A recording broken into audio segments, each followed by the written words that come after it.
Uniclac.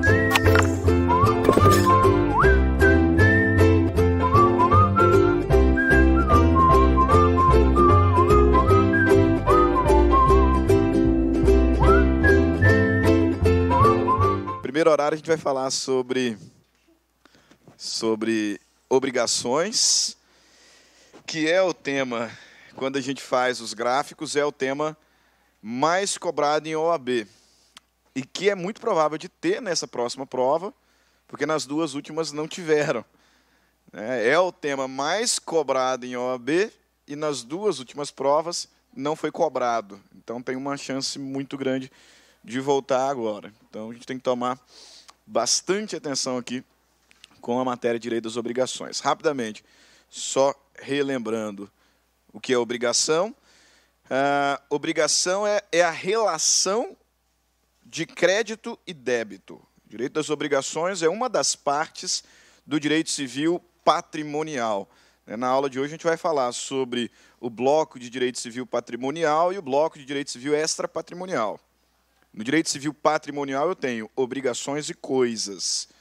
Então nós estamos no contexto do direito civil patrimonial. E dentro desse direito civil patrimonial, a matéria que regula as relações de crédito e débito é o direito obrigacional. Então nós estamos aqui num contexto de uma relação jurídica estabelecida entre pelo menos duas pessoas, em que uma delas é chamada credora, a outra é chamada devedora. Por isso, dos elementos constitutivos. Nós reconhecemos 3 elementos constitutivos da obrigação. E por elemento constitutivo, entenda, elementos essenciais, elementos que são indispensáveis para que o vínculo obrigacional exista. São eles o elemento subjetivo, a necessidade de se ter pelo menos 2 sujeitos, um credor e um devedor. Toda relação obrigacional terá pelo menos 2 pessoas, uma na posição de devedora, outra na posição de credora. Um elemento objetivo, que se divide em 2 objetos. Nós temos 2 objetos. Objeto imediato, que é a prestação, dar, fazer e não fazer. O objeto mediato, que é o bem da vida.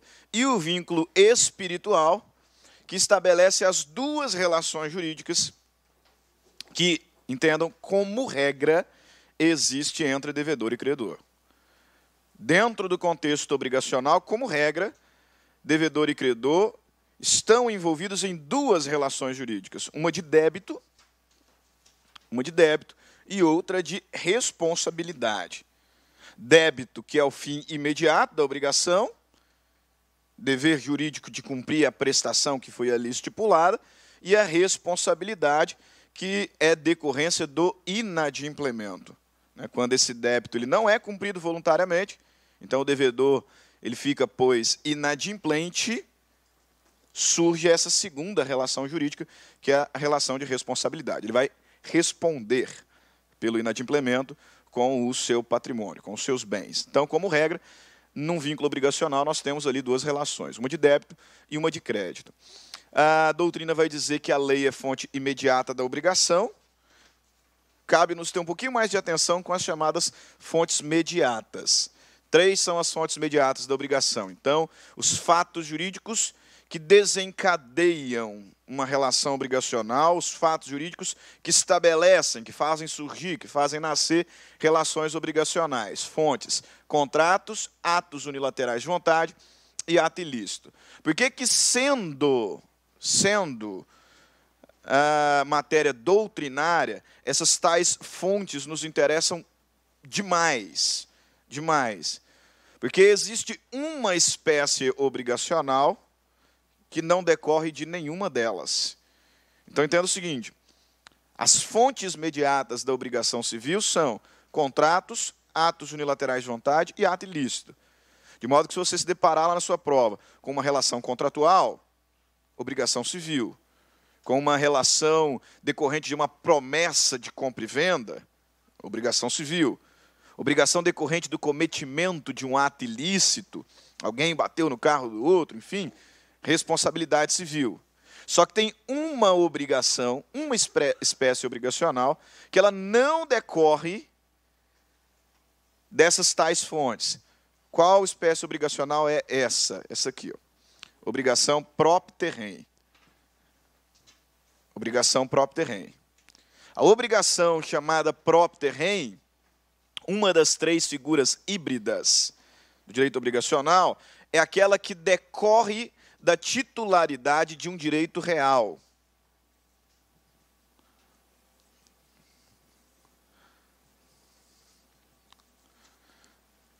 Decorre da titularidade de um direito real. Ou seja, o indivíduo ele é devedor, mas ele não celebrou nenhum contrato.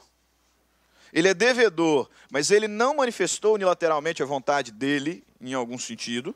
Ele é devedor e ele não cometeu nenhum ato ilícito. Ele é devedor porque ele titulariza um direito real que, na sua maioria, na maioria das vezes, será propriedade.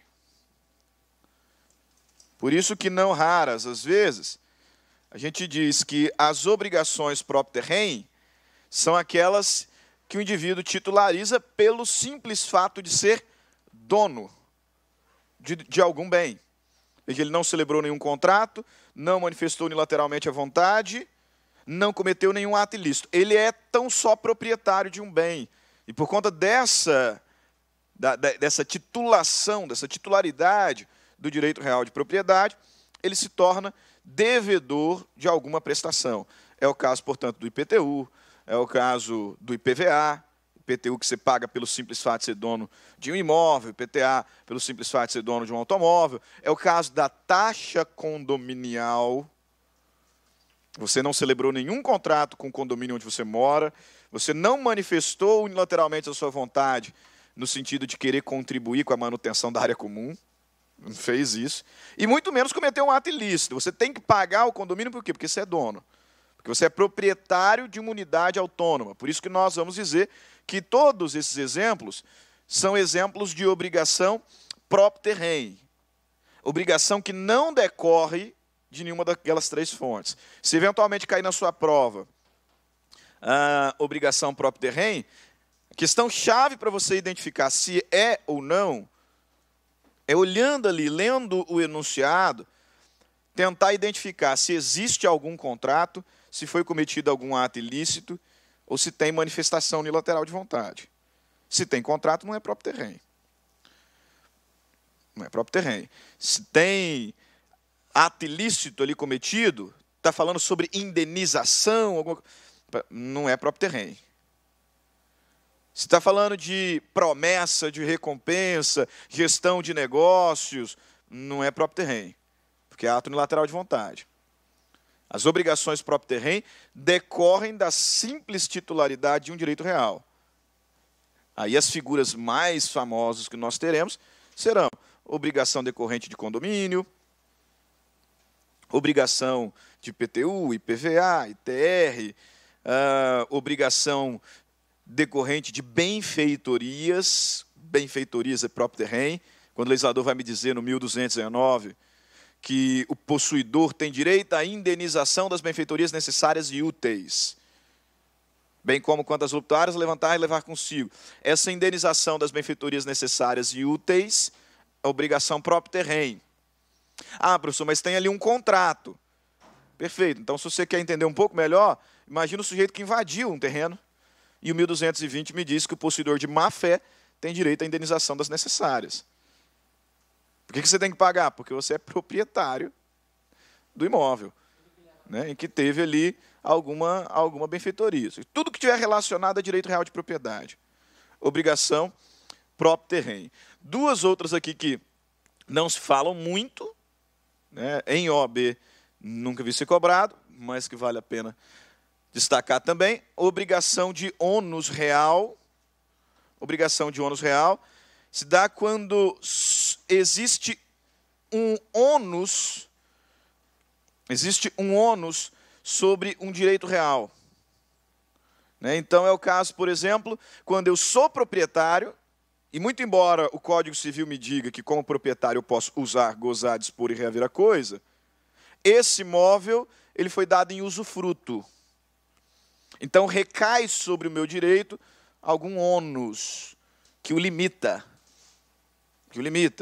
Porque eu já não tenho mais o uso, eu não tenho o gozo. Então, ônus são limitações que recaem sobre o direito real. E as tais obrigações de eficácia real, na verdade, são obrigações civis, que nós registramos, por exemplo, na matrícula do imóvel, para quê? Para conferir efeito erga omnes, para efeito em face a todos, porque nós sabemos que contratos produzem efeitos interpartes. E eu quero que a eficácia desse contrato produza efeitos em face à coletividade. Eu vou lá e registro ele na matrícula do imóvel. Então, eu passo a ter uma obrigação de eficácia real. As obrigações próprio terreno, vocês têm que tomar extremo cuidado, porque a OAB tem histórico de cobrar a obrigação próprio terreno. Você lembra? Que ela que decorre da simples titularidade de um direito real. Algumas características, talvez a principal característica da obrigação próprio terreno, é que eventuais ônus, eventuais débitos decorrentes desse direito real, são débitos da coisa. Por isso que o nome é próprio terreno. Próprio terreno vem de próprio da coisa. Então, na verdade, quem deve é a coisa. Como não tem vida, não tem personalidade, o proprietário dela é que responde. Mas por que essa linha de raciocínio é importante? Pelo seguinte, eu vendo um imóvel que eu tenho para a Raíza e esse imóvel tem taxas de IPTU em atraso. Esses imóveis têm taxa de condomínio em atraso, que fui eu quem atrasou. Eu é que deixei de pagar. E agora eu vendo esse imóvel, registro e transmito a propriedade para ela. Quem responde por essas obrigações que foram inadimplidas? Ela. Ela, por quê? Porque ela é a proprietária do bem. As obrigações próprio terreno são obrigações da coisa, e ela é a proprietária, ainda que não tenha inadimplido tais obrigações. O legislador vai nos dizer lá no artigo 1345, ele vai dizer que o adquirente do imóvel responde pelos débitos do alienante em relação ao condomínio, inclusive juros e multa. Então, se, por exemplo, tem um apartamento, o adquirente do imóvel, que é a Raíza, responde pelos débitos do alienante, eu, em relação ao condomínio, inclusive juros e multa. Por quê? Porque taxa condominial é obrigação próprio terreno. O débito é da coisa. O que o STJ deixa, o que o STJ já pacificou, é que se ela conseguir demonstrar boa-fé, depois ela pode contra mim regredir. Depois. Mas quem vai responder perante o condomínio, quem vai responder perante o fisco, é ela. Depois, conseguindo comprovar a sua boa-fé, o que é difícil num contexto imobiliário, por conta das certidões, enfim, aí ela poderia contra mim regredir. Okay? Mas lembre-se, a obrigação é da coisa, essas obrigações próprio terreno. Então, como regra, elas são transmitidas conjuntamente. Olha aqui, ó, a questão da OAB sobre o tema. Ari celebrou o contrato de compra e venda de imóvel com Laurindo, e mesmo sem a devida declaração negativa de débitos condominiais, conseguiu registrar o bem em seu nome. Ocorre que no mês seguinte à mudança, Ari foi surpreendido com a cobrança de 3 meses de cotas condominiais em atraso. Inconformado com a situação, Ari tentou, sem sucesso, entrar em contato com o vendedor para que este arcasse com os mencionados valores. De acordo com as regras concernentes ao direito obrigacional, assinale a opção correta. Perante o condomínio, Laurindo, que é o vendedor, deverá arcar com o pagamento das cotas condominiais em atraso, pois cabe ao vendedor solver todos os débitos que gravem o imóvel até o momento da tradição, entregando-o livre e desembargado. B. Perante o condomínio, Ari deverá arcar com o pagamento das cotas em atraso, pois se trata de obrigação subsidiária, já que o vendedor não foi encontrado, cabendo a ação em reinverso quando este for localizado. C. Perante o condomínio, Laurindo deverá arcar com o pagamento das cotas em atraso, pois se trata de obrigação com eficácia real, uma vez que Ari ainda não possui direito real sobre a coisa. E D. Perante o condomínio, Ari deverá arcar com o pagamento das cotas em atraso, pois se trata de obrigação própria terrem, entendida como aquela que está a cargo daquele que possui o direito real sobre a coisa, e comprovadamente emitido na posse do imóvel adquirido. Resposta correta, letra D. Né? Resposta correta, letra D. Assinale a alternativa correta que contemple exclusivamente obrigação própria terrem. Essa aqui, esse tipo de questão, quando cai em provas de concurso público, mesmo quem estudou o tema obrigação própria terrem acaba escorregando. Né? E é por isso que eu peço que vocês gravem. Se tem contrato, não é próprio terrem. Se tem contrato, não é próprio terrem. Se há ali um ato ilícito cometido, não é próprio terrem. Por quê? Porque ali costuma aparecer algumas pegadinhas. Né? O indivíduo coloca ali para mim, assinale a alternativa que contempla exclusivamente obrigação próprio terrem. A obrigação de indenizar decorrente de aluvião e aquela decorrente de avulsão. A gente não vai conseguir falar sobre aluvião e avulsão, que é tema de acessões lá em Direito das Coisas, muito específico. Mas, de qualquer forma, você pode até gravar, vai que cai. Aluvião não indeniza. Então, ela estaria errada até por conta disso. Aluvião não indeniza. Avulsão, sim. Avulsão, sim. Qual que é a diferença da aluvião para a avulsão? Os dois estão no contexto de um imóvel que é ribeirinho. O aluvião ele se dá quando? Pelo movimento lento e contínuo das águas, vai aumentando o imóvel, né, daquele ali que é ribeirinho. E aí o legislador vai me dizer que o dono do terreno se torna dono do acréscimo, independentemente de indenização, até porque eu não sei de onde veio. A aluvião ela é lenta, movimento lento, natural dos rios. Já a avulsão, ela decorre de uma força natural violenta, uma chuva, uma tempestade torrencial, que faz com que desloque uma porção de terra de determinado proprietário e essa porção acresce a minha. Eu consigo identificar de onde veio. O crescimento ele foi abrupto, decorrente de uma força natural violenta.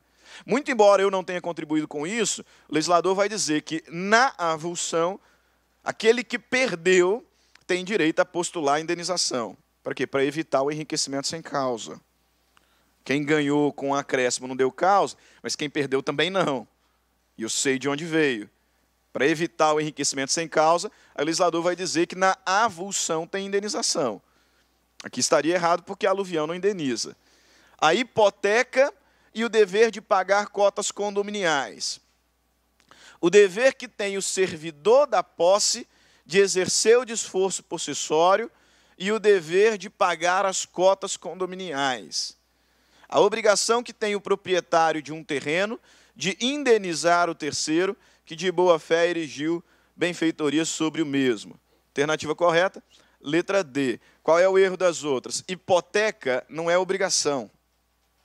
Hipoteca é direito real sobre coisa alheia.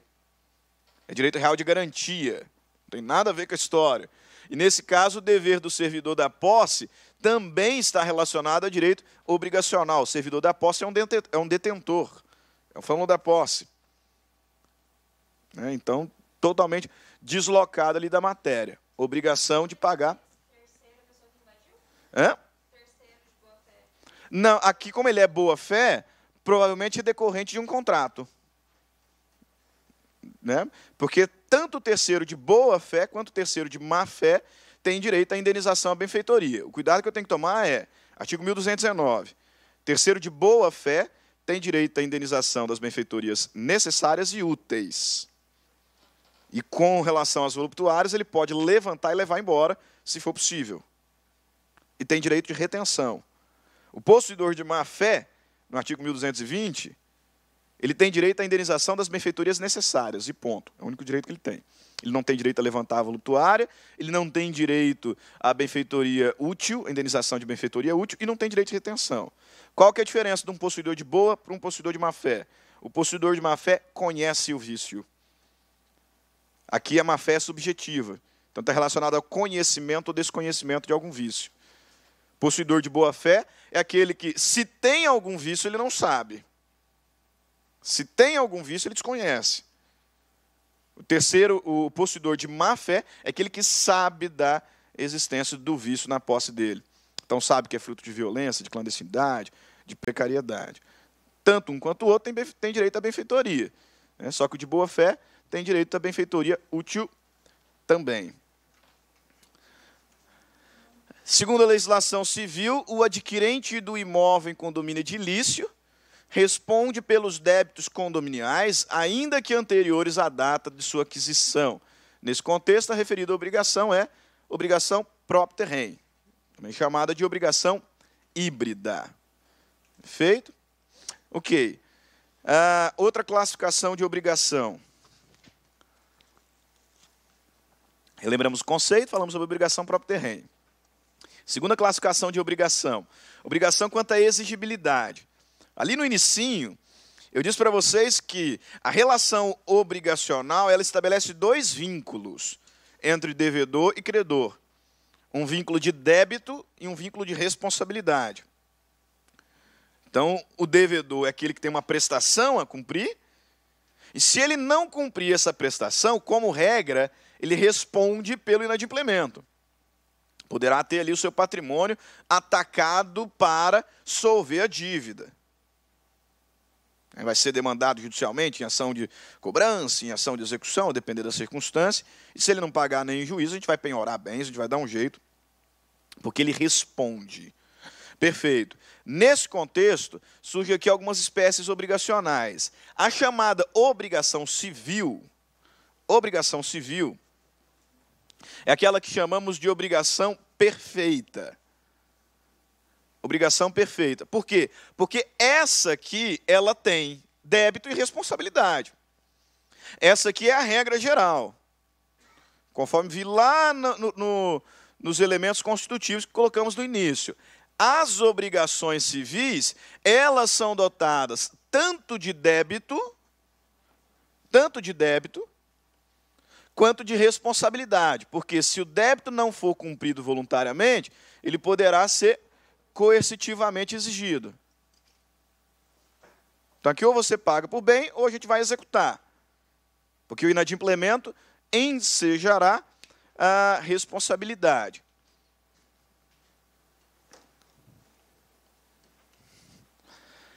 No contraponto, as obrigações naturais, elas são chamadas de obrigações imperfeitas. Obrigações imperfeitas. Por quê? Porque essas obrigações, elas existem juridicamente, de modo que o devedor tem um débito. O devedor tem um débito. Nas obrigações naturais, assim como nas obrigações civis, ele tem um débito. Elas são imperfeitas por quê? Porque não são dotadas de exigibilidade.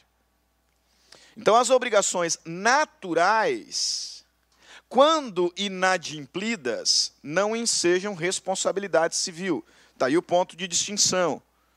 As obrigações civis são obrigações perfeitas. Você paga porque, se não pagar, responsabilidade.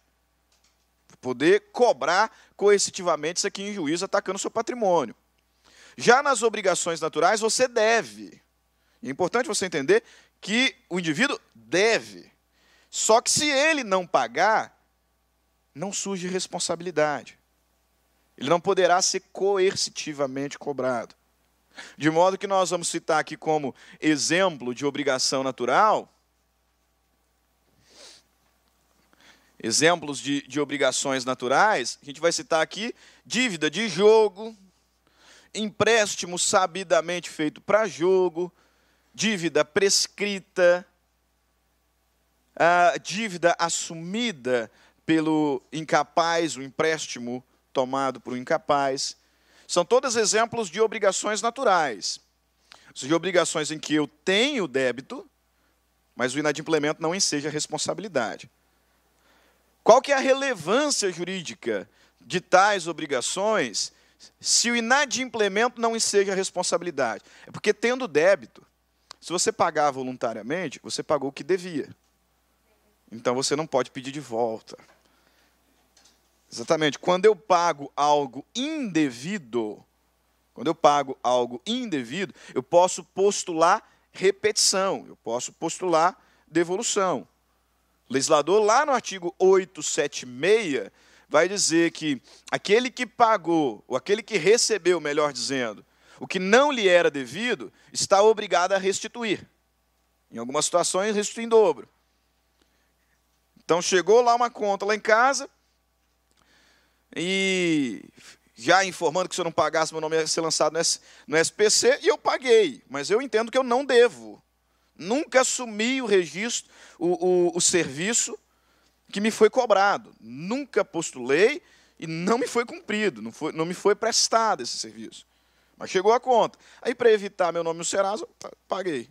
Só que eu não devia. Se o suposto credor não me devolver esse valor voluntariamente, eu vou ajuizar uma ação de repetição de indébito. Ajuizar uma ação de repetição de indébito. Por quê? Porque eu vou exigir a devolução em dobro daquilo que indevidamente paguei. Nessas obrigações naturais, eu devo. Eu devo. Eu não posso ser cobrado por elas, mas eu devo. Tanto devo que, se voluntariamente pagar, não tem direito à repetição. Olha o que o legislador vai me dizer sobre a dívida de jogo, por exemplo. A dívida de jogo, as dívidas de jogo ou de aposta não obrigam a pagamento. Mas não se pode recobrar a quantia que voluntariamente se pagou. Você não pode ser cobrado por ela, mas se você pagar, já era. A menos, né, que tenha sido ganho por dolo ou o perdente era menor. Mesmo caso no empréstimo sabidamente feito para jogo. Artigo 815. Não se pode exigir reembolso do que se emprestou para jogo ou aposta no ato de apostar. Então, se estou lá na mesa de pôquer, né, perdi uma grana, ligo para a Ludmila, falo assim, olha, que ela tem que saber, né? Obviamente. Perdi aqui uma grana, me empresta um valor que eu estou achando que eu vou ganhar e vou te devolver muito mais, inclusive. Aí ela empresta sabidamente para jogo. Obrigação natural. Ela não tem como me cobrar essa dívida. Não tem como me cobrar essa dívida. Não é dotada de exigibilidade. Da mesma forma, dívida prescrita. Artigo 882. Não se pode repetir o que se pagou para solver dívida prescrita ou cumprir obrigação judicialmente inexigível. No finalzinho da última aula, nós falamos sobre prescrição. E aí eu chamei a atenção dos senhores para o fato de que a prescrição é a perda da pretensão. E a pretensão nada mais é do que o direito de exigir coercitivamente o cumprimento de uma obrigação. Então, o que acontece quando a dívida prescreve, não é que a dívida deixa de existir. Ela perde a responsabilidade, ela perde a exigibilidade. Quando a dívida prescreve, ela se torna obrigação natural. Quando a dívida prescreve, ela deixa de ser uma obrigação civil, que era dotada de exigibilidade, que tinha pretensão para se cobrar coercitivamente, e se torna obrigação natural. Ou seja, se eu pagar, bem. Se eu pagar, eu estou pagando um débito e eu não posso exigir de volta. Agora, você não pode mais me cobrar. Então, não é dotada de exigibilidade. Por isso, obrigação natural. Da mesma forma, o mútuo feito à pessoa menor, sem autorização daquele que tinha sua guarda. Também obrigação natural. Veja lá, ó, é válido e irrecobrável o pagamento espontâneo feito por maior de idade para cumprir obrigação de dívida inexigível, como as prescritas ou de julgo. Certo ou errado? Certo, porque o pagamento de fato é válido. Você não vai poder pedir de volta. O pagamento feito por um maior e capaz de uma dívida que está prescrito, o pagamento é válido. Tanto é válido que você não pode pedir repetição. Considera-se obrigação natural aquela em que, havendo débito, o inadimplemento não enseja responsabilidade. Perfeito? É o conceito de obrigação natural. A obrigação natural é judicialmente inexigível, mas se for paga não comporta repetição. É judicialmente exigível, exceto se o devedor for incapaz. É judicialmente exigível e só comporta repetição se for paga por erro. é judicialmente inexigível e, se for paga, comporta repetição, independentemente de comprovação de erro no pagamento. Alternativa correta, letra A. Obrigação natural, ela é inexigível, mas se for paga, não comporta repetição. Tá aí a razão jurídica dessa classificação. Perfeito. Já lá, falamos de conceito de obrigação, obrigações próprio terreno, obrigações civis e obrigações naturais. Agora, o que mais cai?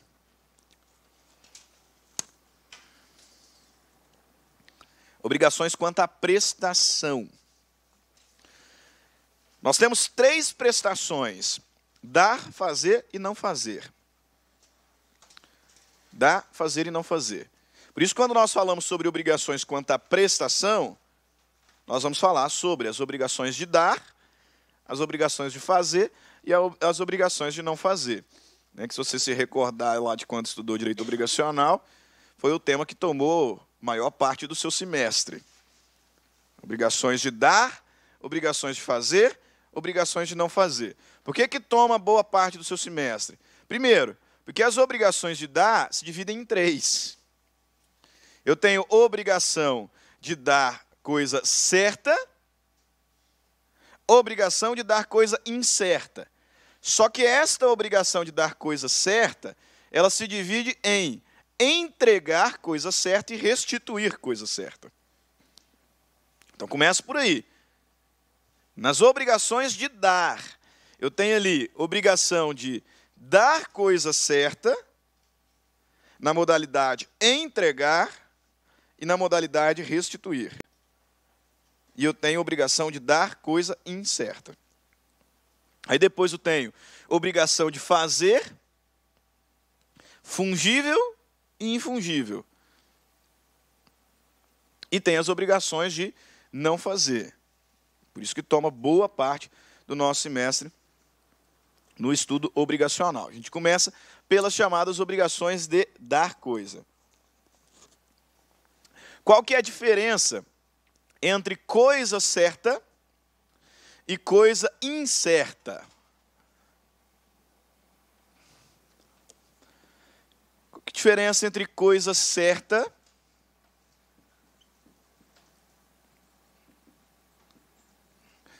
e coisa incerta? Coisa certa é aquela que é determinada com relação a todas as suas características, de modo a ser considerada bem único no mundo jurídico. Coisa certa é aquela determinada com relação a todas as suas características, gênero, quantidade, qualidade, e mais alguma característica que a distingue de todas as demais. A coisa certa é coisa única. É coisa única. Já a coisa incerta é a coisa que, determinada ao menos pelo gênero e quantidade, ela existe em multiplicidade, existem várias.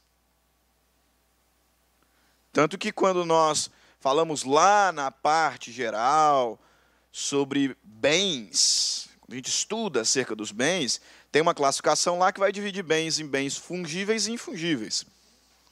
E o bem infungível é aquele que é insubstituível. E o bem fungível, aquele que pode ser substituído por outro de mesmo gênero, quantidade e qualidade. No nosso contexto, a coisa certa, ela é infungível. Ela é infungível, ela é única. Portanto, ela é insubstituível. Enquanto que a coisa incerta, coisa determinável, ela não é individualizada. Existem várias com aquelas mesmas características. E qualquer dessas várias que for entregue ao credor, satisfará a sua pretensão. Lá na coisa certa, só aquela coisa é capaz de satisfazer a pretensão do credor, nenhuma outra. Única. Aqui na coisa incerta, existem várias. Qualquer dessas várias que for entregue, certamente satisfará a pretensão do credor. De modo que, nesse caso, a premissa básica premissa básica que regulamentará todas as regras sobre as obrigações de dar coisa certa, é uma premissa latina que vai dizer res perit domino. A coisa perece para o dono. Vai reger todas as regras, vai fundamentar todas as regras acerca da coisa certa. Res perit domino. Porque se essa aqui é uma coisa só, é uma coisa única, o eventual perecimento, a eventual deterioração dessa coisa pode gerar um conflito enorme no contexto obrigacional. E aí, se eventualmente essa coisa que é única, se essa coisa que é insubstituível perecer ou deteriorar, eu vou partir do pressuposto que o prejuízo vai ser do dono. Porque a res perit domino, a coisa perece para o dono. Já na coisa incerta, como eu tenho várias delas, a gente vai aplicar uma outra premissa, que é o genus nunquam perit. Gênero nunca perece. A gente vai ver daqui a pouquinho, ao falar sobre coisa incerta, que o devedor não pode alegar perecimento ou deterioração para deixar de cumprir a sua obrigação. Por quê? Porque tem várias, entrega outra. Pô. Simples. Gênero não perece. Gênero não perece. Como gênero não perece, o devedor não pode alegar perecimento, mesmo que decorrente de caso fortuito ou força maior, para deixar de cumprir a obrigação. Tem várias. Ali não tem como. Ali não tem como. A coisa é única. A gente começa pelas obrigações de dar coisa certa. Identificando, depois de falado ali sobre o res perit domino, dois princípios que são basilares da obrigação de dar coisa certa. O primeiro que tem tudo a ver com o res perit domino, que é o chamado princípio da especificidade.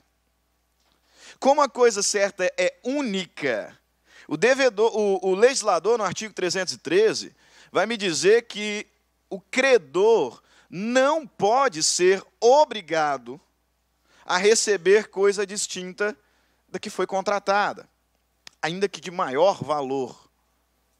Princípio da especificidade. A priori, a pretensão desse credor só pode ser satisfeita por aquela coisa que é única. E aí o legislador ratifica essa premissa no artigo 313, quando me traz o princípio da especificidade, dizendo que o credor não pode ser obrigado a receber coisa diversa, ainda que de maior valor. Portanto, se eu me comprometi a entregar o Fusca, ano sei lá qual, a placa ABC 1234 para a Raiz em razão do contrato de compra e venda, eu não posso obrigá-la a receber a minha Ferrari no lugar. Aí que está a questão. Ela não pode ser obrigada, mas ela pode aceitar. E aí, se ela aceitar, nós estaremos fazendo o quê? Uma dação em pagamento, que está previsto no 356. O legislador, no artigo 313, vai me dizer que o credor não pode ser obrigado a receber coisa diversa da que foi contratada, ainda que de maior valor. Mas ele pode aceitar, como nesse caso, ela vai aceitar. E se isso acontecer, estaremos celebrando uma dação em pagamento. O que é uma dação em pagamento? É uma forma de extinção da obrigação pela entrega de coisa diversa da que foi contratada. Por quê? Porque o credor aceitou. Já que ele não poderia ser obrigado, há ali acordo entre as partes. Princípio da especificidade. O segundo princípio, muito importante, também, e é o que inaugura o livro 1 da parte geral, da parte especial, melhor dizendo. Então, inaugura a parte especial do direito civil, o livro das obrigações, artigo 233, que é o princípio da gravitação jurídica, ou o princípio da acessoriedade, segundo o qual o acessório segue o principal. O acessório segue o principal. De modo que, se eu fui ali, em determinado lugar, comprar um carro, né? Ou mantendo aqui o meu exemplo, estou comprando um carro da Raíza, e quando fui lá na casa dela para ver o carro, tinha uma rodona bonita, tinha um som bem maneiro no carro, e beleza, e nós fechamos o negócio. Aí falou assim, agora eu vou dar uma lavada nele, né, legal, para te entregar, cheirando novo.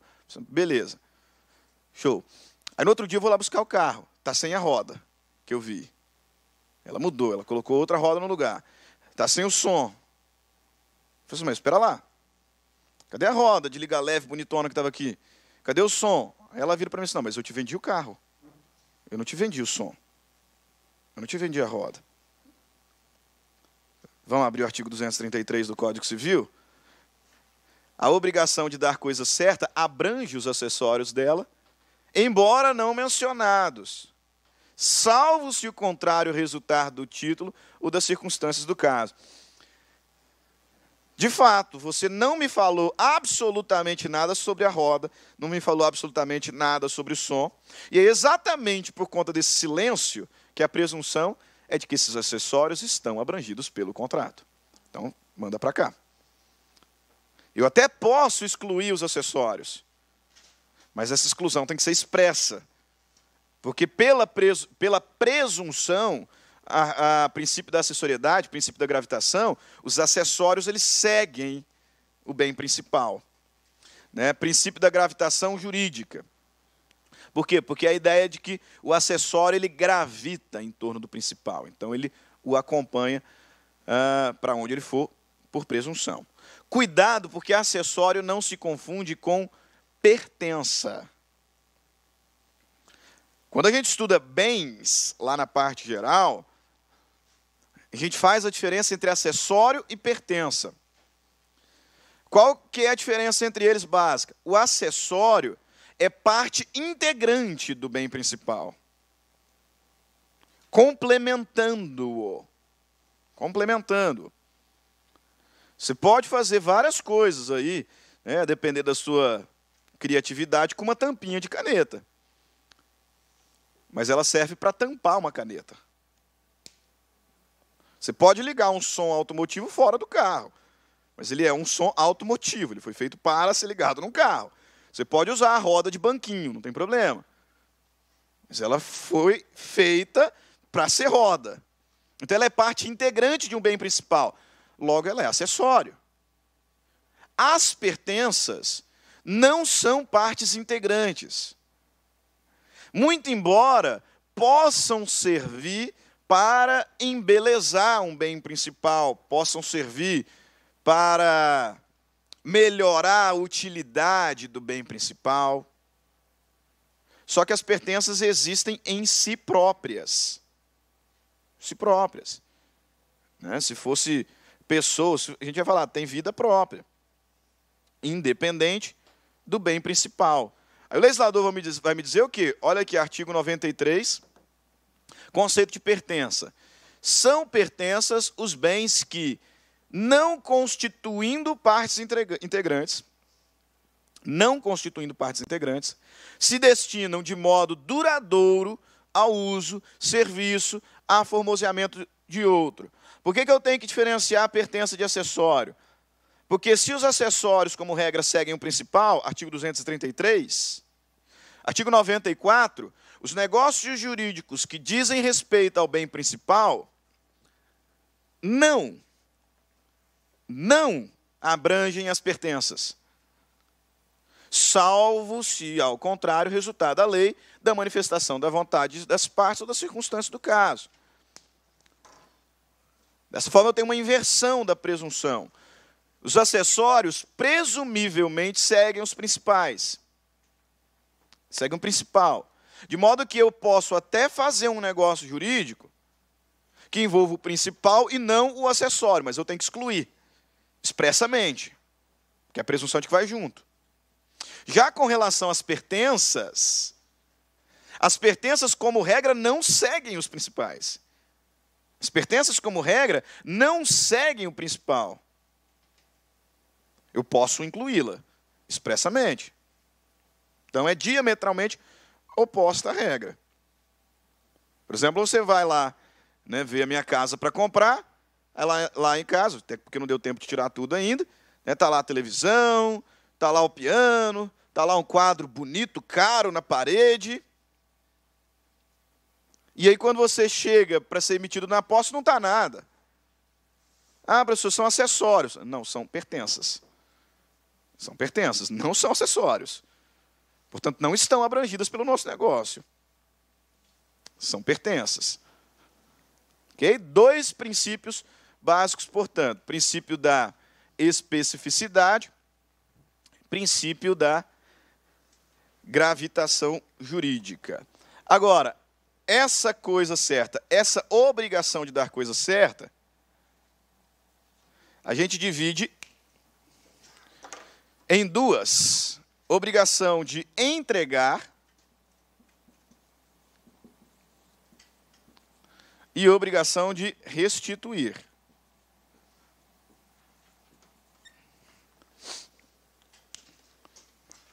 A partir do artigo 233, o legislador começa a falar sobre as obrigações de dar coisa certa. Eu sei que a coisa certa é coisa única, portanto, as regras que a envolvem são fundadas na premissa de que res perit domino. Só que eu tenho 2 obrigações de dar coisa certa. Obrigação de entregar e obrigação de restituir. Qual que é a diferença principal entre uma obrigação de entregar e uma obrigação de restituir? Nas obrigações de entregar, o devedor é o dono.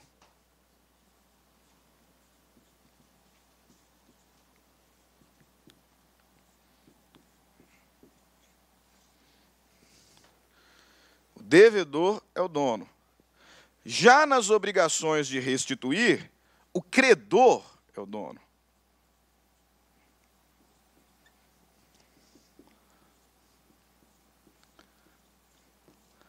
Que diferença isso faz, professor? Res perit domino. Só isso.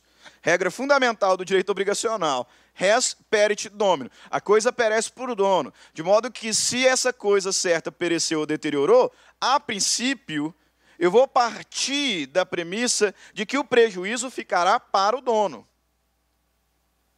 O prejuízo ficará para o dono. Pois bem, nas obrigações de entregar, o devedor é o dono. Nas obrigações de restituir, o credor é o dono. Então, premissa indispensável para quê? Para que a gente fale sobre aquilo que provavelmente, né, o professor de obrigações gastou umas 2, 3 semanas para trabalhar com vocês, umas 2, 3 aulas para falar com vocês. E chegou na prova, um monte de gente errou, porque experiência própria. Né? Todo semestre eu leciono obrigações. E como erram a obrigação de dar coisa certa. Como erram. Né? Por quê? Porque agora eu sou apresentado a só aqui, a umas 10 regras que envolvem perecimento, deterioração ou melhoramento dessa coisa. Você vai se lembrar que o professor falou sobre, na obrigação de entregar coisa certa, a coisa perecer sem culpa, perecer com culpa, deteriorar sem culpa, deteriorar com culpa, ou melhorar. Já na obrigação de restituir coisa certa, da mesma forma, perecer sem culpa, perecer com culpa, deteriorar sem culpa, deteriorar com culpa, melhorar com despesa do devedor ou sem despesa do devedor. E aí é muito, muito, muito fácil de errar, por isso que a gente tem que tomar muito cuidado com essa parte aqui do direito obrigacional. Eu costumo dizer, quando leciono obrigações na faculdade, que é importante que você não decore, porque é muita coisa para decorar.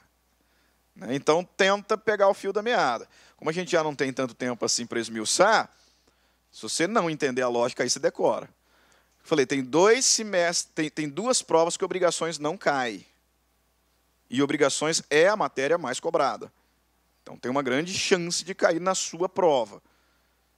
Tá? Isso aqui, inclusive, vai ser leitura obrigatória. Como a OAB pede muita letra da lei, isso aqui vai ser leitura obrigatória na sua preparação para a próxima prova. No finalzinho tem lá os artigos que você precisa ler. Mas vamos por ordem. O artigo 233 fala sobre o princípio da gravitação. O artigo 234, falando sobre a obrigação de entregar coisa certa, ele considera a possibilidade dessa coisa perecer antes da entrega, sem culpa. Estou vendendo o meu carro para a Raíza. Ela já me pagou, né? Nós já até assinamos aqui um instrumento de compra e venda, reconhecemos firma, beleza. E como ela é gente boa, eu falei assim, não, eu vou dar uma limpeza no carro para te entregar ele quase novo. Show, ela já me pagou, já assinamos aqui um instrumento, tudo certinho. E aí acontece que, nesta noite, o carro é roubado. Pereceu. Não tenho mais o que entregá-la. Pelo princípio da especificidade, eu não posso obrigá-la a receber o outro carro que tem lá em casa. É coisa certa, é coisa única. E a coisa certa, a coisa única, pereceu. Sem culpa minha. Foi caso fortuito, foi força maior. E aí, como que eu vou resolver esse problema? A propriedade da coisa móvel, ela é transmitida na tradição. Embora ela já tivesse pago o valor, embora já tivéssemos assinado aqui um documento, né, o carro ainda era meu. O carro ainda era meu. Devedor da entrega do bem. Pela premissa do res perit domino, quem tem que ficar no prejuízo sou eu, devedor, que sou o dono. Aí o legislador vai me dizer o quê? Nas obrigações de entregar coisa certa, se a coisa perecer sem culpa do devedor antes da tradição, resolve a obrigação. Resolve a obrigação. Eu não tenho que pagar a indenização para ela, mas eu tenho que devolver o valor que ela me pagou, porque o prejuízo tem que ser meu. Eu sou o dono. Agora, se ela nem sequer me pagou, eu entreguei o carro para ela. Aí, boa motorista que é, vira a esquina e bate. Azar dela. Azar dela. Vai ter que me pagar do mesmo jeito, né? Porque a propriedade do bem foi transmitida na entrega. É só exemplo, Raíza. É só exemplo. Né? Só exemplo. Olha o texto da lei. Se no caso do artigo antecedente a coisa se perder sem culpa do devedor, antes da tradição, ou pendente de condição suspensiva, fica resolvida a obrigação para ambas as partes. E se perder por culpa, a mesma coisa, mais perdas e danos. Simples assim. Se o perecimento acontecer por culpa, eu não posso obrigá-la a receber coisa diversa. Então o contrato será resolvido. Resolução é uma forma de extinção do contrato. Quando ele não tem mais como ser cumprido. Né? Porque quando a gente fala isso aqui lá em obrigação, resolve-se a obrigação. Aí fala assim, resolve o quê, professor? Resolver é extinguir, é uma espécie de extinção. Uma espécie de extinção. Então o nosso contrato será extinto. Inadimplemento absoluto. Como a coisa ainda não foi entregue, o prejuízo tem que ser meu. Tenho que devolver o valor que ela me pagou. Se não houve culpa, eu só devolvo.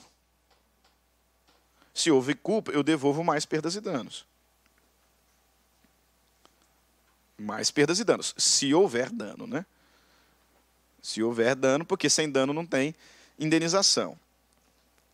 Aí veja bem, cara, se cair a obrigação de dar coisa certa, primeira coisa, se cair a obrigação de dar coisa certa, identifica se é entregar ou se é restituir. Porque vai mudar totalmente a regra. Fez isso, vê se o enunciado está falando de perecimento ou deterioração. Perecimento e deterioração são coisas diversas. Quando o bem perece, ele acaba, não tem mais bem. Por isso do exemplo do roubo. Ou eu poderia ter falado que saía em alta velocidade e o carro deu PT, não tem mais o que se entregue. Pereceu. Na deterioração, o bem ainda existe, só que ele está avariado. Antes de entregar o carro para ela, eu bati ali e deu um amassado no para-choque, deu um amassado na porta. O carro ainda existe, ele não pereceu. Ele deteriorou. Por que eu tenho que distinguir esses dois fenômenos? Porque se ele deteriorou, ele ainda existe. Entenda, o credor tem a opção de aceitá-lo. Com um abatimento no preço, obviamente. Só que ele tem a opção de aceitá-lo. Se agora que está abatido não quer mais, tem a opção de resolver também. Então veja, quando o legislador fala de perecimento, não tem outra. A menos que a gente faça um acordo para uma dação em pagamento, não tem outra. Resolve, acaba a obrigação. Sem culpa, sem perdas e danos, com culpa, com perdas e danos. Ponto final. Agora, se o bem deteriorou, o legislador vai me dizer o seguinte: o credor, portanto a Raíza, que está comprando o carro de mim, o credor tem a opção de resolver o contrato. Agora que está batido não quero mais, então me devolve o dinheiro que eu paguei, acabou.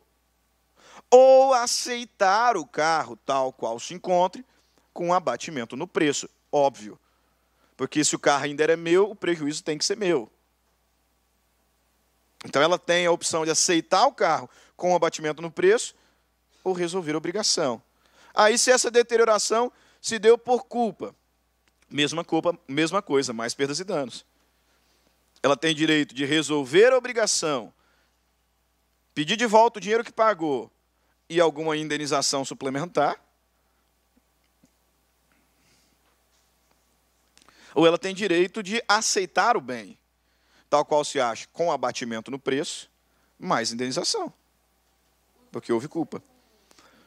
Com perdas e danos, se teve culpa. Em qualquer das escolhas.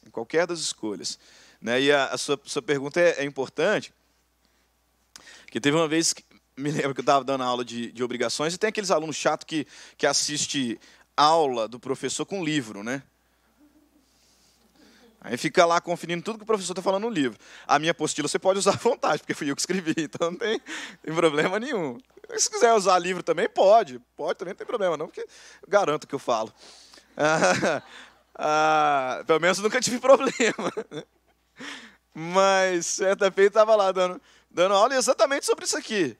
E aí eu falei assim, o credor, ele pode aceitar o bem tal qual se age, com abatimento no preço mais perdas e danos, porque teve culpa, ou resolver a obrigação, mais perdas e danos. Aí um guri levantou a mão lá atrás e falou assim, professor, Flávio Tartucci está falando diferente. Eu falei assim, mas não está mesmo. Não está mesmo, até porque eu uso o Flávio Tartucci também, né? Menos que você tenha pego aí a um livro que imprimiram errado, alguma coisa assim. Eu disse, não, lê para nós o que o Flávio Tartucci está falando. Aí o Flávio Tartucci estava dizendo assim, se a coisa deteriorar por culpa do devedor, o credor poderá aceitá-la, melhor, o credor poderá resolver a obrigação com perdas e danos, ou aceitar a coisa tal qual se ache, com abatimento no preço, sem prejuízo de indenização. O problema aí não é direito civil, é português mesmo, né? É gramática mesmo, né?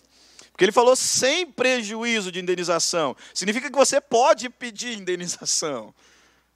Nos dois casos. Ele falou, você tem a opção de resolver mais perdas e danos, ou aceitar a coisa com abatimento no preço, sem prejuízo de indenização. Você pode pedir indenização também, tanto numa quanto na outra. Por quê? Porque teve culpa. Teve culpa. Se não tivesse havido culpa, sem perdas e danos. Ok? E se a coisa melhorar? Se a coisa melhorar antes da entrega? Isso aqui é muito difícil de acontecer e eu aposto que se cair na prova de vocês, vai ser algum animal. E vou ainda longe. Fêmea. Prenha. Exatamente. Né? Por quê? Porque o legislador ele considera a possibilidade, antes da entrega do bem, a coisa melhorar sem contribuição do devedor. sem contribuição do devedor. E aí ele vai me dizer o quê? Se a coisa perece para o dono, ela também melhora para o dono. De modo que, se antes da entrega o bem melhorar sem contribuição do devedor, ele tem direito a pedir aumento no preço. Ele tem direito a pedir aumento no preço. Óbvio que o credor não é obrigado a aceitar, né? E aí, se não quiser, encerra. Mas é direito do devedor pedir aumento no preço, excepcionando o princípio da obrigatoriedade, né? Da pacta sunt servanda. Quando isso aqui cai em prova, porque é o exemplo que dão, né? Eles vão falar o quê? Eu vendi uma égua para a Raíza e antes da entrega a égua ficou prenha. Né? Então eu tenho direito de pedir aumento no preço. Aí teve um aluno que falou assim, professor, mas o senhor acabou de falar do princípio da acessoriedade, que o acessório vai junto com o principal. Né? Você não, o potrinho ali não é acessório, né? Ele não é acessório, né? As ferraduras talvez, né? O legislador vai falar, você pode pedir aumento no preço. Beleza. Então foi aqui. O prejuízo fica para o devedor, o melhoramento, se ele não contribuiu, também fica para o devedor, porque ele é o dono. Nas obrigações de restituir, o credor é o dono. Dessa forma, na sua prova, se cair restituir, qual que é o exemplo muito provável que eles vão dar? Locação ou comodato. Locação ou comodato. Eu emprestei o carro para a Raíza. Porque ela me disse que precisava ir no hospital, recebeu uma ligação, aí vai ter que ir no hospital. Né, o carro dela não funcionou. Você me empresta o carro. Emprestei. Beleza. Ela tem a obrigação de restituir coisa certa. Tem a obrigação de restituir coisa certa. E ela não é a dona do carro. O carro continua sendo meu. Ela tem a posse do carro. Aí veja, numa obrigação de restituir coisa certa, eu emprestei o carro para ela é devedora da devolução do carro.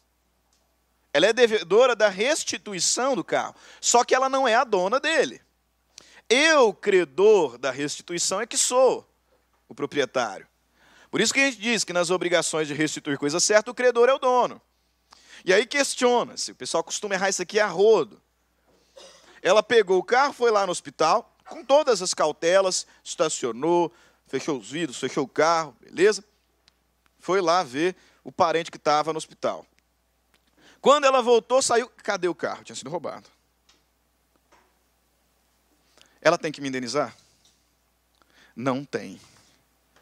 Isso aqui lá no terceiro semestre, no quarto semestre, não entra na cabeça do aluno de jeito nenhum. Professor, mas o carro estava com ela, professor. Tá, mas ela não teve culpa. Foi caso fortuito, foi força maior. E a premissa básica é de que a coisa perece para o dono. O carro era dela? Não, era meu. Era meu. Então, se ela foi lá e sem culpa dela o carro pereceu, eu, credor, proprietário do bem, vou suportar a perda, sem direito de indenização. Sem direito de indenização. Por quê? Porque res perit domino, eu sou proprietário. Quer uma dica? Não empresta. Né? Não empresta. Simples. Paga o Uber dela. Se você está com algum problema aí financeiro, eu pago o seu Uber. Vai, mas não vou emprestar meu carro, não. Sem culpa, exatamente. Estamos considerando aqui sem culpa. Sem culpa. Mas mesmo sem culpa, dá para a gente mudar essa história? Lógico que dá. Isso aqui é uma regra geral. O legislador está me dizendo que o credor suportará a perda se o bem perecer sem culpa do devedor, na obrigação de restituir. Tem como a gente mudar essa história? Tem duas exceções. Duas exceções. A OAB já cobrou uma delas umas 2 vezes. Quais são? Primeiro, uma cláusula que se chama assunção convencional. Isso geralmente a gente estuda em responsabilidade civil como exceção da força maior. Que a gente aprende que força maior é excludente de responsabilidade, mas nem sempre ela exclui. Nem sempre ela exclui. Por exemplo, ela não exclui se o devedor assumir voluntariamente o risco do caso fortuito força maior. Então, se eu vou emprestar para ela, eu vou colocar aqui uma cláusulazinha no nosso contrato de comodato, em que ela voluntariamente assume o risco do caso fortuito força maior. Porque aí eu joguei para lá. O risco está sobre mim, porque eu sou o dono, eu sou o credor.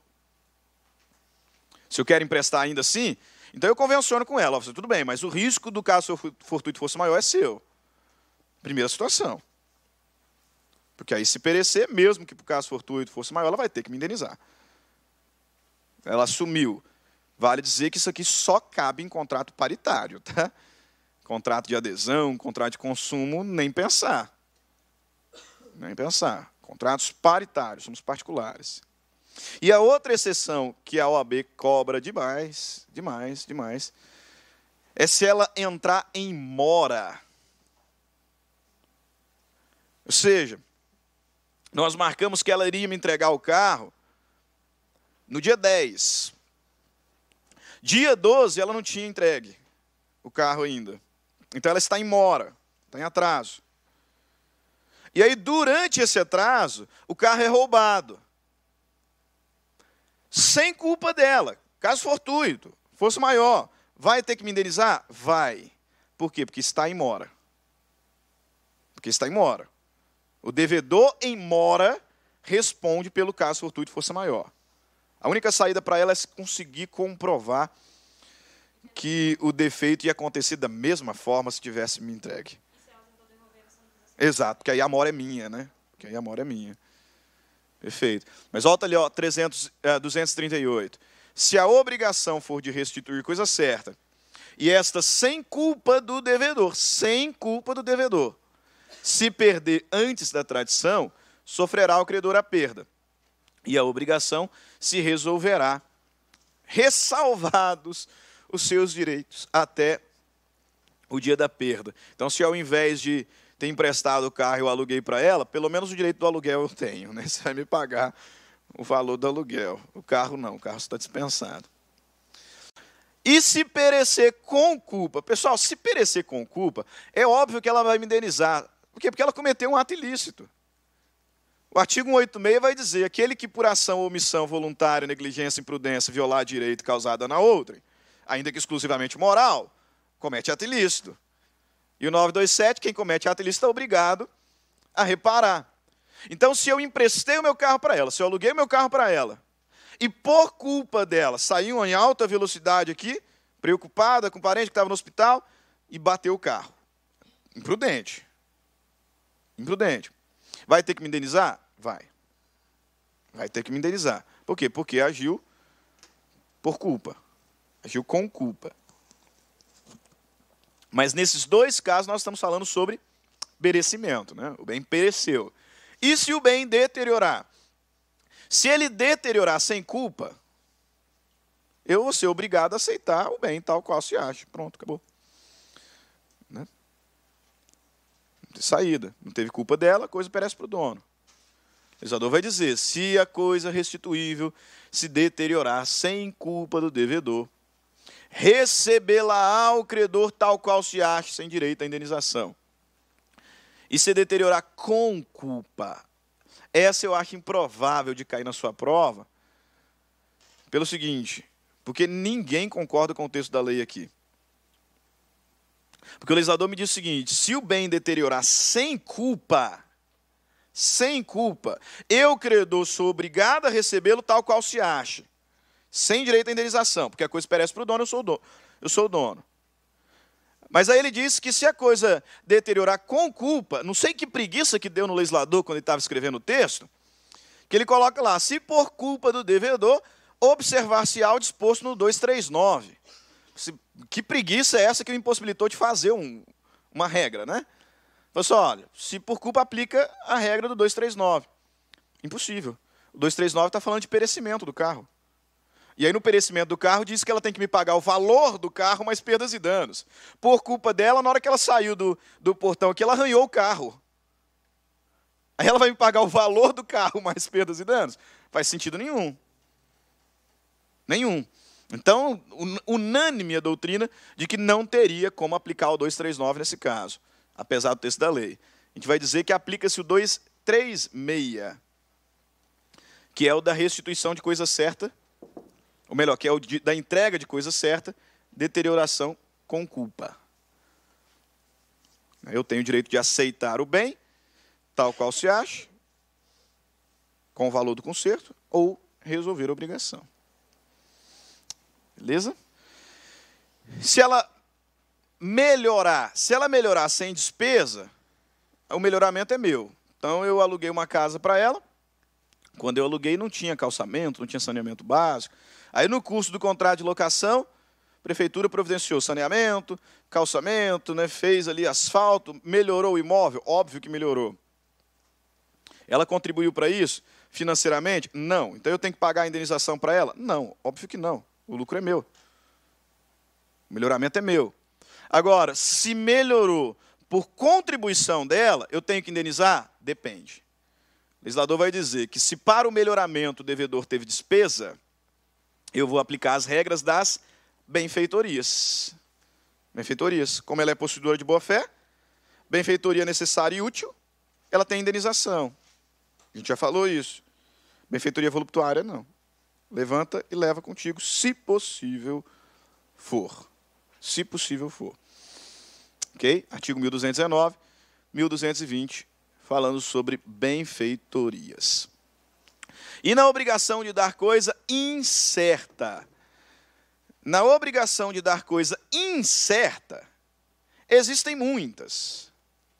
Por isso o legislador vai me dizer que nas obrigações de dar coisa incerta, se a coisa incerta perecer, deteriorar, ainda que por caso fortuito fosse maior, não interessa. Não interessa. Porque na coisa incerta tem várias. Entrega a outra. Pronto, acabou. Acabou. Ele vai me dizer que na coisa incerta, o devedor, mesmo 246, mesmo que por caso fortuito ou força maior, o devedor não pode alegar perecimento ou deterioração. Por quê? Porque é coisa incerta, tem várias. Entrega qualquer uma das outras ali, que vai satisfazer minha pretensão. Olha o texto da lei. Antes da escolha, não poderá o devedor alegar perda ou deterioração, ainda que por caso fortuito ou força maior. Ainda que por caso fortuito ou força maior. Por quê? Gênero não perece. Gênero não perece. O único detalhe, antes de resolvermos aqui as questões, que eu peço que vocês guardem, é que coisa certa é coisa determinada. Determinada. E aí, nesse afã, né, de ler as coisas rápido, de tomar conclusões precipitadas, o indivíduo fala assim, e a coisa incerta é a coisa indeterminada. A coisa certa é determinada, coisa incerta, indeterminada. A gente viu na aula passada que se a coisa é indeterminada, o negócio é nulo. O objeto da obrigação tem que ser determinado ou pelo menos determinável. A coisa certa é determinada. A coisa incerta é determinável. Determinável. E ela precisa ter ao menos duas características: gênero e quantidade. Gênero e quantidade. Porque senão ela é indeterminada, o negócio é nulo. Olha o texto da lei. Antônio, vendedor, celebrou o contrato de compra e venda com Joaquim, comprador.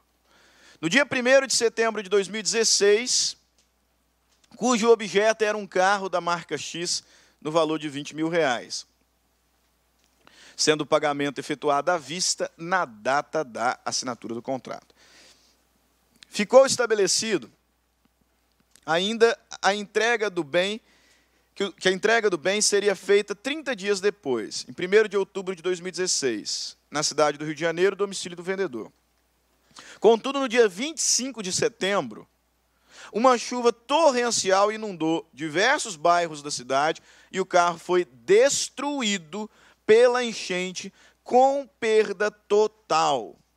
Era um contrato de compra e venda, portanto, entrega de coisa certa, ele pereceu, sem culpa. Sem culpa. Considerando as descrições do fato, Joaquim, que é o comprador, né?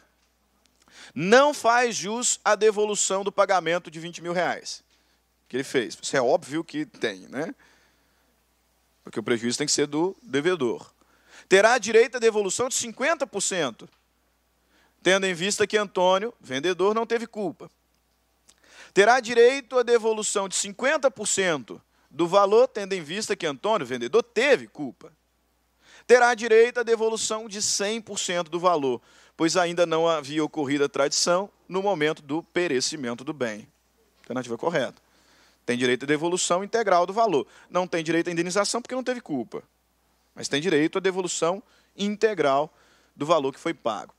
Maria celebrou o contrato de compra e venda do carro da marca X com Pedro, pagando um sinal de 10 mil reais. No dia da entrega do veículo, a garagem de Pedro foi invadida por bandidos que furtaram o referido carro. A respeito da situação narrada, assinale a alternativa correta. Haverá resolução do contrato pela falta superveniente do objeto, sendo restituído o valor pago por Maria. Não haverá resolução do contrato, pois Pedro pode alegar caso fortuito. Maria poderá exigir a entrega de outro carro. Pedro poderá entregar outro veículo no lugar do automóvel furtado. Qual que é a alternativa correta? Alternativa A, lembra? Princípio da especificidade. Coisa certa. Coisa certa. O devedor não pode obrigar o credor a receber coisa diversa da que foi contratada, ainda que de maior valor. E para adequar o texto da lei, o credor também não pode obrigar o devedor a entregar coisa diversa, ainda que de menor valor. A coisa certa é coisa única. Se pereceu com culpa, se pereceu sem culpa, não faz diferença. A menos que as partes façam uma dação em pagamento, porque a Raíza aceitou receber um carro mais caro, a menos que as partes façam uma dação em pagamento, resolve. Resolve. Haverá resolução do contrato por falta superveniente do objeto, sendo restituído o valor que ela pagou. Não haverá resolução, pois Pedro pode alegar caso fortuito? Sem chance. A Maria pode exigir a entrega de outro carro? Credor não pode obrigar o devedor a aceitar, a entregar coisa diversa, ainda que de menor valor. Pedro poderá entregar outro veículo no lugar do automóvel? O devedor não pode obrigar o credor a receber coisa diversa. Pedro está fazendo de uma forma obrigatória. Ele poderá. Se ela aceitar, se tiver um, poderá. Não é poderá. Mas a palavra ali, poderá entregar. Não, mas... Poderá entregar, poderá. Se ele tiver, ele poderá, ele não está obrigando. Igual poderá exigir de Maria. Aquele negócio da mais correta. Porque daria para marcar, ele poderá. Mas poderá não também, se ela não quiser. Sim, mas não é, ali não está falando da forma exigir. Mas poderá sim, poderá não. Sim, mas não é exigir igual a palavra de Maria. O verbo usado aqui. Sim. Exigir. Mas poderá sim, poderá não. Sim. Beleza? Aí, exatamente. Aí você vai para mais certa. Né? Porque ali ele pode. Eu não entendi o que você falou. Tá errado, sim. Tá errado, sim, porque pode sim, pode não. Exato. Não, entendo. Entendi.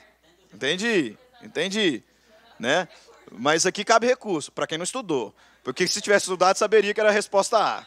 Saberia que era a resposta A. Saberia que era a resposta A. Haverá resolução do contrato pela falta superveniente do objeto, sendo restituído o valor já pago por Maria. Esquece recurso para a OAB. Esquece recurso para a OAB. Tá? Vai sonhando com recurso para a OAB, vai. Vai sonhando para recurso para a OAB, que a gente se vê aqui mais uns 3 cursos ainda. Né? Pode ir. Na prova passada, tinha 3 passíveis de recurso. Caiu uma, que estava gritante o erro. Exato, estava gritante. Na prova anterior, tinha 4 passíveis de anulação. Foi uma, que também estava gritante. E na anterior ainda tinha um problema sério na de ética. Que para mim foi um absurdo não ter derrubado aquela de ética. Um absurdo não ter derrubado aquela de ética. Mas esquece, FGV não tem histórico de anulação. Numa questão como essa aqui, que é de concurso. Tá? Essa aqui, inclusive, é da OAB. É da OAB. Não foi anulada. Não foi anulado. Entendi o que você falou. Poderá? Se ela aceitar. Né? Se ela aceitar, talvez. A primeira está certa, acabou. Haverá resolução do contrato pela falta superveniente do objeto, sendo restituído o valor já pago por Maria. Só a A. Só a A.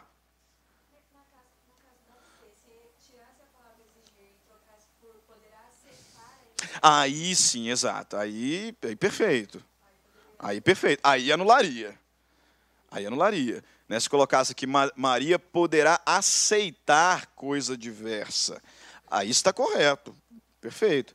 Porque esse aqui, ainda que eu entendi que a Ludmila falou, né, poderá entregar outro carro. Poderá entregar outro veículo se ela aceitar. Se ela aceitar. E essa informação eu não tenho. Né? Exato. Se ela aceitar. Exato. Mas se ela aceitar. Se ela aceitar. Se ela aceitar, não pode. Se ela aceitar, ele não pode. Se ela não aceitar, ele pode entregar? Então, bom. Então ele pode entregar? Pode, se ela aceitar. Se ela não aceitar, não pode. Exato. Não tem essa informação. A letra A está correta. Bom. Essa questão que vocês não derrubam nunca. Nunca numa prova da OAB. Esquece recurso com relação a ela. João prometeu transferir a propriedade de uma coisa certa. É só detalhe. Essa aqui eu não anulo nem na minha prova, tá? Na faculdade. Nem na minha prova eu anularia. João prometeu transferir a propriedade de uma coisa certa. Mas antes disso, sem culpa sua, o bem foi deteriorado. Segundo o Código Civil, ao caso de João, aplica-se o seguinte regime jurídico. João prometeu transferir a propriedade de coisa certa. Então, a obrigação de entregar coisa certa. Mas antes disso, sem culpa sua, o bem foi deteriorado. Segundo o Código Civil, ao caso de João, aplica-se o seguinte regime. Aqui a gente vai ter uma questão semelhante aqui. Semelhante a outra, que você vai marcar que está mais completa. Está mais completa. Porque ele vai dizer, a obrigação fica resolvida com a devolução de valores eventualmente pagos. A obrigação subsiste com a entrega da coisa no estado em que se encontra. A obrigação subsiste com a entrega da coisa no estado em que se encontra e abatimento no preço proporcional à deterioração. A obrigação poderá ser resolvida com devolução de valores eventualmente pagos ou subsistir com a entrega da coisa no estado em que se encontra e abatimento no preço proporcional à deterioração, cabendo ao credor a escolha de uma dentre essas duas. Eu tenho duas possibilidades, e é o credor que escolhe. O credor pode aceitar a coisa com abatimento no preço ou resolver a obrigação, com a devolução do que pagou, sem culpa. Então, sem perdas e danos. Só OAB, tá? Só OAB isso aqui não tem questão de nenhum outro concurso. A peça Liberdade, do famoso escultor Lúcio, foi vendida para a Galeria da Vinci, pela importância de R$100.000. Ele se comprometeu a entregar a obra 10 dias após o recebimento da quantia estabelecida, que foi paga à vista. A galeria organizou, então, uma grande exposição, na qual a principal atração seria a escultura Liberdade. No dia ajustado, quando dirigia seu carro para fazer a entrega, Lúcio avançou o sinal. A OAB não falou, mas ele estava vermelho, tá? Ele não avançou o sinal verde, nem o sinal amarelo, ele avançou o sinal vermelho. Colidiu com outro veículo e a obra foi completamente destruída. O anúncio pela galeria de que a peça não seria mais exposta fez com que diversas pessoas exercessem o direito de restituição dos valores pagos a título de ingresso. Sobre os fatos narrados, assinale a alternativa correta. Obrigação de entregar coisa certa. O valor já foi pago, R$100.000. Entregar a coisa certa, tanto que tem nome. Não é qualquer peça, é a Liberdade. Tá? A Liberdade. Coisa certa, infungível. Já foi pago a importância de R$100.000. No dia da entrega, o devedor avançou o sinal vermelho. Portanto, imprudência, né? Elemento de culpa, né? Bateu o carro e a coisa pereceu. A coisa pereceu. Lúcio deverá entregar... Olha como é que mudou, né, Lúcio? Lúcio deverá entregar outra obra do seu acervo à escolha da Galeria da Vinci, em substituição à escultura Liberdade. O devedor, ainda que tenha agido com culpa, não pode ser obrigado a entregar coisa diversa da que foi contratada. A Galeria da Vinci poderá cobrar de Lúcio o equivalente pecuniário da escultura Liberdade, mais o prejuízo decorrente da devolução do valor dos ingressos relativos à exposição. C. Por se tratar de obrigação de fazer infungível, a Galeria da Vinci não poderá mandar executar a prestação às expensas de Lúcio, restando-lhe pleitear perdas e danos. E D. Com o pagamento do preço, transferiu-se a propriedade da escultura para a Galeria da Vinci, razão pela qual ela deve suportar o prejuízo pela perda do bem. Qual a alternativa correta? Letra B. Letra B. A obrigação é de dar, tá? Não é obrigação de fazer. Cuidado, a pegadinha está ali. Ó. A obrigação é dar coisa certa. Então, a Galeria da Vinci poderá cobrar o equivalente pecuniário, ou seja, o que ela já pagou. E como teve culpa, além da devolução do valor, mais as perdas e danos. As perdas e danos aqui é a devolução dos ingressos. Na verdade, se o advogado fosse esperto, ainda ia cobrar dano moral também, né? Porque, poxa, devolução fez... Exato, né? Olha, tá deixando o nome da galeria na lama, né? Silvio, fazendo... Essa aqui o pessoal errou de graça também na prova, eu lembro dessa aqui também. Quis matar os alunos meus de obrigações que erraram essa aqui. Silvio, fazendeiro e criador de gado de leite, arrendou um touro premiado para usar na reprodução de suas vacas leiteiras. Acontece que, apesar do zelo com o qual cuidou do animal, fortes chuvas que atingiram a região causaram a destruição das benfeitorias e morte de diversos animais, entre os quais o animal arrendado. É correto afirmar que, em decorrência desse fato, veja bem, Silvio, fazendeiro e criador de gado, arrendou um touro premiado para usar na reprodução de suas vacas leiteiras. Arrendou. Então, ele tem que devolver, né? É restituir. Restituir coisa certa. Acontece que, apesar do zelo com o qual cuidou do animal, fortes chuvas atingiram a região e, dentre outras coisas, o animal também morreu. Então, força maior. Resolve-se o contrato, devendo Silvio indenizar o proprietário do touro, pagando-lhe tão somente o valor do animal. Resolve-se o contrato, devendo Silvio indenizar o proprietário do touro, pagando-lhe o correspondente ao valor do animal e os lucros cessantes.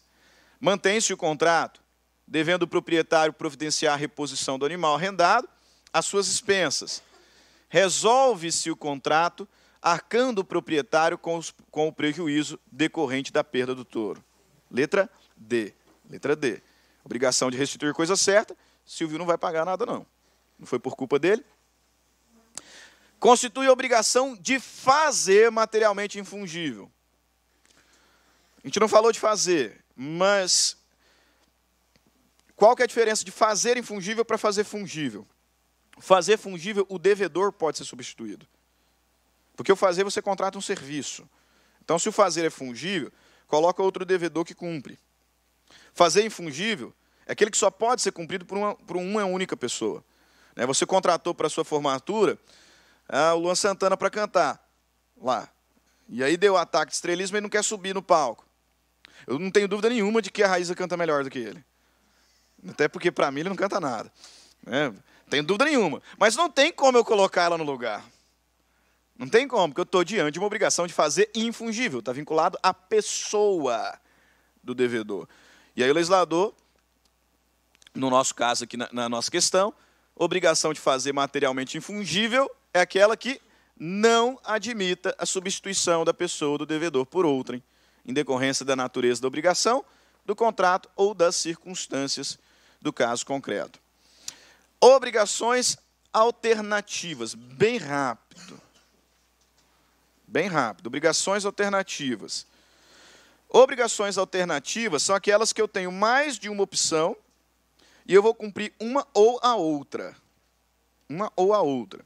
Então, eu estou, por exemplo, comprando um imóvel e eu me comprometi que eu vou pagar em dinheiro ou em sacas de soja. Posso fazer isso? Obviamente. Autonomia privada, princípio, contrato paritário, problema nenhum. Obrigação alternativa. Eu vou pagar em dinheiro ou em soja. Ou em soja. Com relação às obrigações alternativas, que o objetivo é qual? Lucro, obviamente. Porque quem tiver o direito de escolher vai fazer ali a cotação da soja, né? Então, se eu que vou pagar tenho o direito de escolher, no dia de pagar eu vou ver quanto que está valendo tanta saca de soja. Está valendo 150 mil? Ah, então eu vou pagar os 125 em dinheiro. Né? Porque aí eu vou lucrar. Ah, não está valendo 100 mil? Ah, então eu vou pagar em sojas. Quem escolhe, lucra. Quem é que escolhe? Devedor, em regra. Exatamente. Grava isso. Grava isso.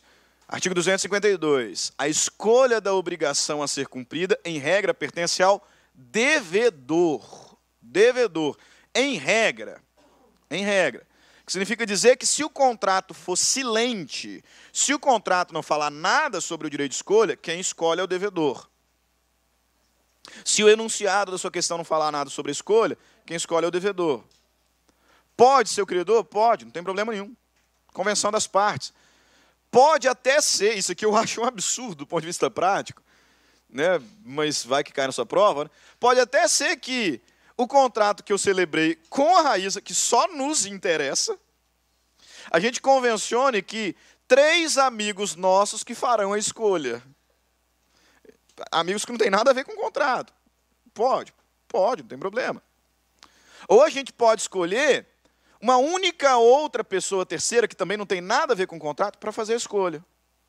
O que eu preciso que vocês guardem com relação ao parágrafo 3º e 4º, é que se havendo multiplicidade de optantes, não houver acordo unânime, decide o juiz.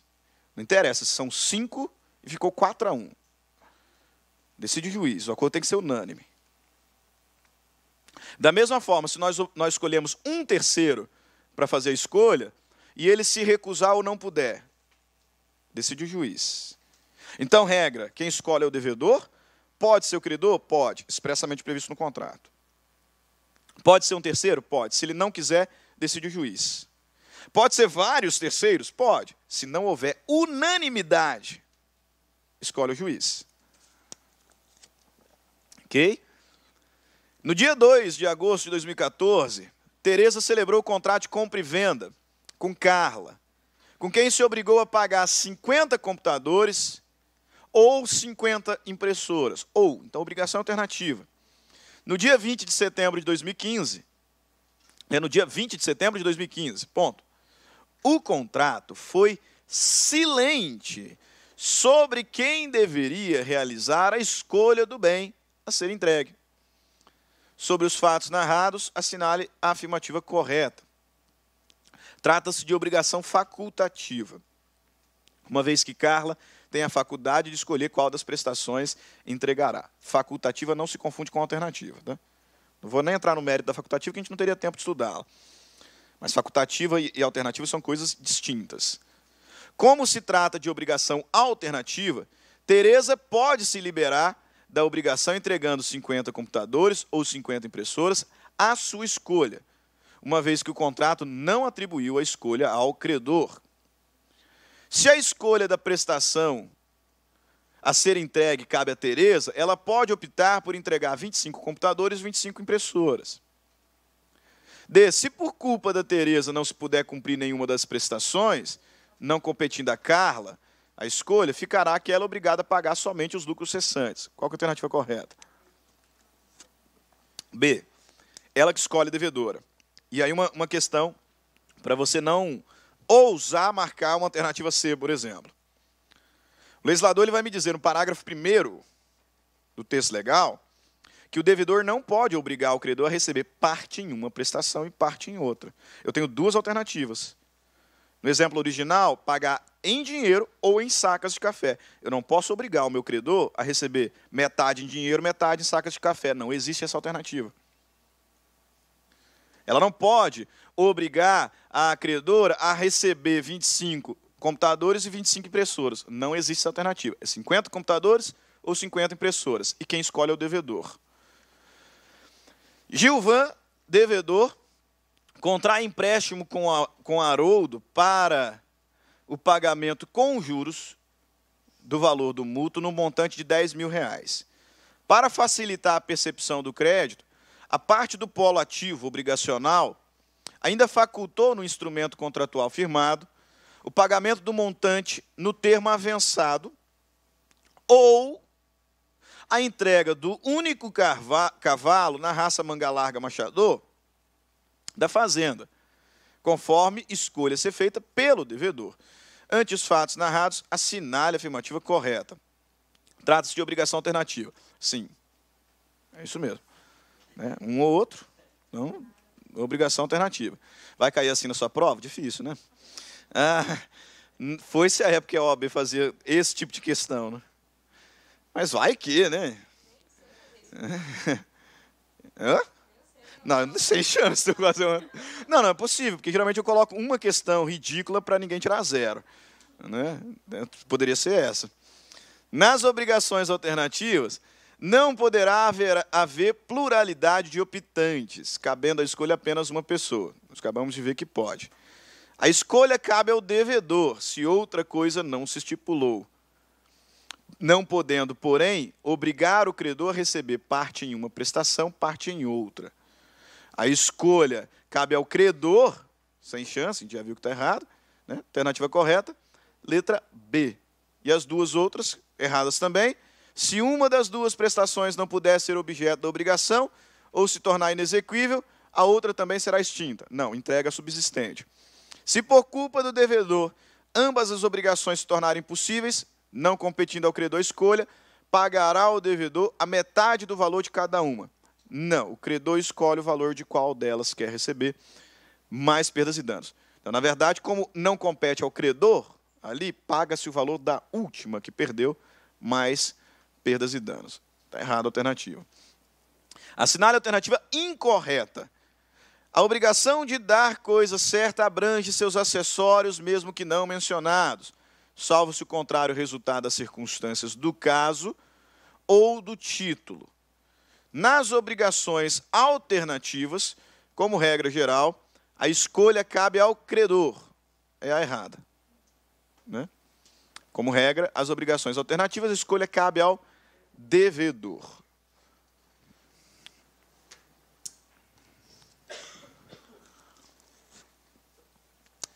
Obrigações divisíveis e indivisíveis. As obrigações divisíveis, indivisíveis, solidárias, são aquelas que eu tenho muitos sujeitos. A gente chama de obrigação quanto à multiplicidade de sujeitos.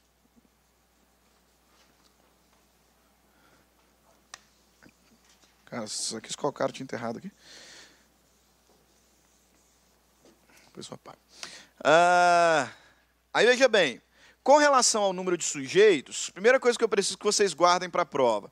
A presunção é de que a obrigação ela é divisível. Divisível.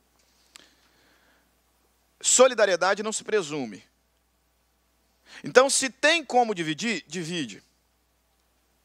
Se tem como dividir, divide. A regra é a da concurso partes fium. Ou seja, olha o texto do artigo 257.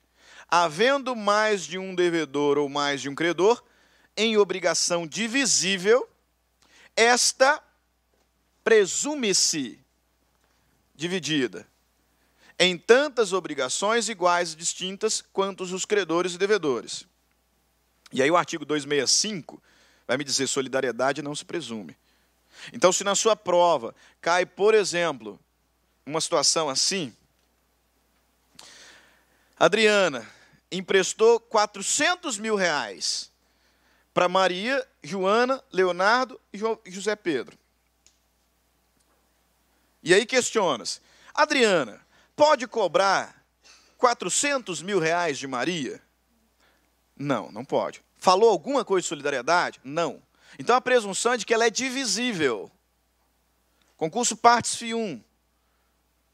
A obrigação, quando tiver vários sujeitos, a presunção é de que ela é divisível. Grava isso, por favor. Solidariedade não se presume. Então, se o enunciado da sua questão não falou nada sobre solidariedade, ela não é solidária. Num caso como esse, nós vamos dizer que, embora tenhamos apenas um contrato de mútuo, através do qual ela emprestou 400 mil reais para Maria, Joana, Leonardo e José Pedro, ela só pode cobrar 100 mil de Maria, 100 mil de Joana, 100 mil de Leonardo e 100 mil de José Pedro. Só. Se ela cobrar de José Pedro e José Pedro não tiver como pagar, for, portanto, insolvente, ela não pode cobrar dos demais. Nas obrigações divisíveis, cada um dos devedores responde tão somente pela sua quota-parte. Ainda que eu tenha apenas um contrato, se a obrigação é divisível, cada um responde só pela sua quota-parte. O inadimplemento de outro não onera um codevedor. Como se eu tivesse 4 obrigações absolutamente autônomas. Por isso que eu insisto, não presuma solidariedade. Não presuma solidariedade.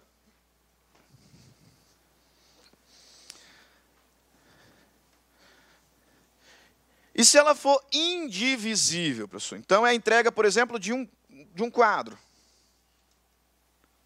Né? São 4 irmãos que herdaram um quadro do pai, e agora, condôminos do quadro, estão vendendo. São obrigados a entregar um objeto indivisível. Não tem como cada um deles entregar um quarto. Né? É coisa certa, é coisa indivisível. Aí o que o legislador vai me dizer? Havendo pluralidade de devedores em obrigação indivisível, cada um deles responde pelo todo. Até porque eu não teria como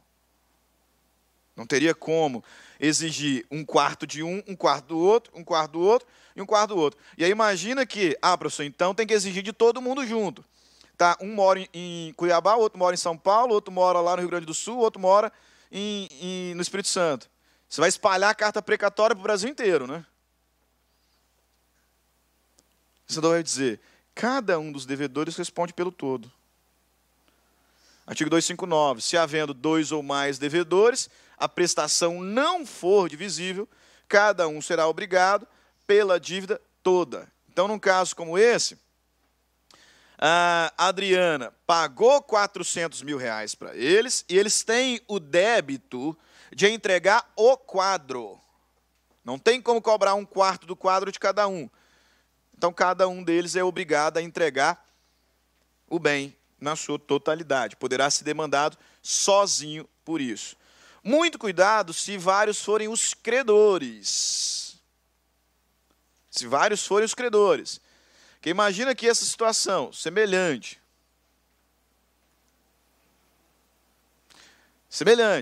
Adriana está vendendo um quadro para 4 irmãos que moram juntos, beleza.